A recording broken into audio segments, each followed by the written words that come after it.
የወላይታ ሶዶ ከተማ የመጀመሪያ ደረጃ ፍርድ ቤት የላሾ ተዘዋዋሪ ምድብ ችሎት መጀመሩ ለፍትህ ፍለጋ ሲያባክኑ የነበረውን ጊዜ ጉልበትና ወጪ መታደጉን የአካባቢው ነዋሪዎች ተናገሩ።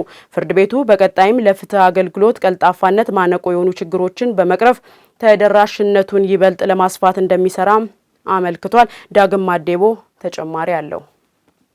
ህብረተሰቡ የፍትህ አገልግሎት በቅርቡ እንዲያገኝ የወላይታ ሶዶ ከተማ የመጀመሪያ ደረጃ ፍርድ ቤት ከ2017 ዓ.ም ጀምሮ የላሾ ምድብ ችሎትን ማስጀመሩ ይታወሳል። የመጀመሪያ ደረጃ ፍርድ ቤቱ በዚህ የምድብ ችሎት የ2018 ዓ.ም የፍትህ ተደራሽነት እያሳደገ መምጣቱ በእጅጉ እንደጠቀማቸው የአካባቢው ነዋሪዎች ይናገራሉ። ከ2017 ጀምሮ ወደዚህ የሚታይ እይታም ቢሆን ሰው ከብዙ ወጪ መቅረቱ መትረፉ በትራንስፖርት ከማንገላተት መትረፋቸው ምሳ ቁርስ በዚህ አካባቢ ማግኘቱ ከቤት በልተው እንኳን እየተቸገሩት መጥቶ መመለሳቸው በጣም ቆንጆ ነው። የተዘዋዋሪ ችሎት ባይቆም ቢቀጥል ነበር። አርሶ አደሮች ተጎጂ አይደሉም፣ ተጠቃሚ ናቸው። እዚህ ላሾ ላይ ችሎት መኖሩ በጣም አንደኛ ደስ ብሎኛል። ሁለተኛ ደግሞ አገልግሎት አሰጣጥም በጣም ደስ የሚል ነው።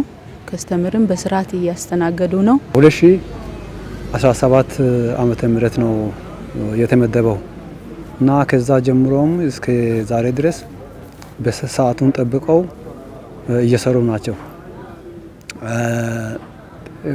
ጉዳይ የሚመለከታቸውም ሰዎች ቀጠሯቸውን አከብረው እየመጡ ዋና ግልጋሎቱን እየተቀበሉ ስለሆኑ ምንም እስካሁን የተፈጠረ ችግር የለም። የወላይታ ሶዶ ከተማ የመጀመሪያ ደረጃ ፍርድ ቤት በ2018 ዓ.ም የተዘዋዋሪ ችሎት ተደራሽነትን እያረጋገጠ መምጣቱ ማህበረሰቡ ፍትህን በቅርበት እንዲያገኝ ማስቻሉን የመጀመሪያ ደረጃ ፍርድ ቤቱ ፕሬዝዳንት አቶ አስራት ቡንዳሬ ተናግረዋል። ከዚህ በፊት ህብረተሰቡ ሶዶ ከተማ አራዳ ምድብ ችሎት ነው ጉዳያቸው የሚታየው።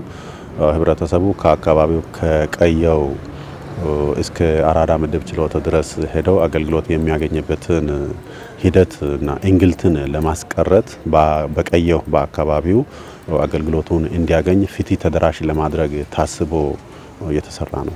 ማህበረሰቡ በቅርቡ የተዘዋዋሪ ችሎት ማግኘት መጀመሩ ቢያስደስተውም የአገልግሎቱ ቀልጣፋነት ግን ሊታሰብበት ይገባል ይላሉ። የኛ ተከሳሾቹ ሲከሰስን ግለሰብ የበላው የጠቀመን ገቢ አይደለም። ቶሎ ፍርዱ ወሳኑ ቶሎ የሚወስነው እኛ እንፈልጋለን። የተቀጠረው ሰዓቱን አክብረው ቢገቡና ቢወጡ በጣም አሪፍ ነው እንጂ በዚህ ላይ ኮመንት ሲተት ነገር የለም።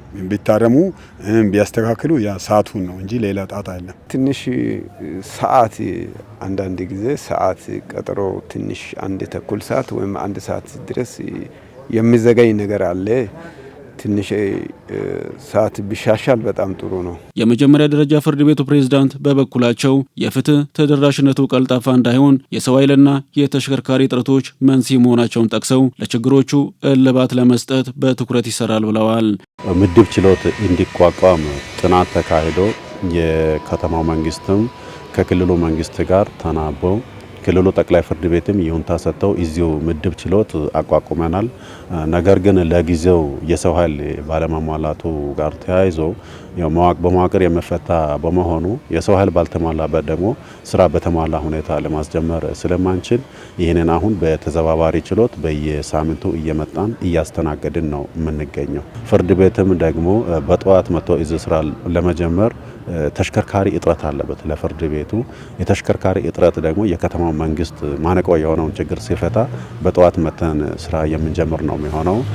በዚህ መካከል ደግሞ ምድብ ችሎቱ እዚህ የሚቋቋም ከሆነ ከሰኞ እስከ አርብ መደበኛ ስራውን የምንጀምር ስለሆነ ወደፊት ከስራ ሰዓት ጋር ተያይዞ ስጋት አይግባባቸው እንደምለውን መልእክት አስተላልፋለሁ። የመጀመሪያ ደረጃ ፍርድ ቤቱ ፍትህን ለማስፈን እያደረገ ያለውን ዘርፈ ብዙ እንቅስቃሴ ባለድርሻ አካላት እንዲደግፉትም ጥሪ ቀርበዋል።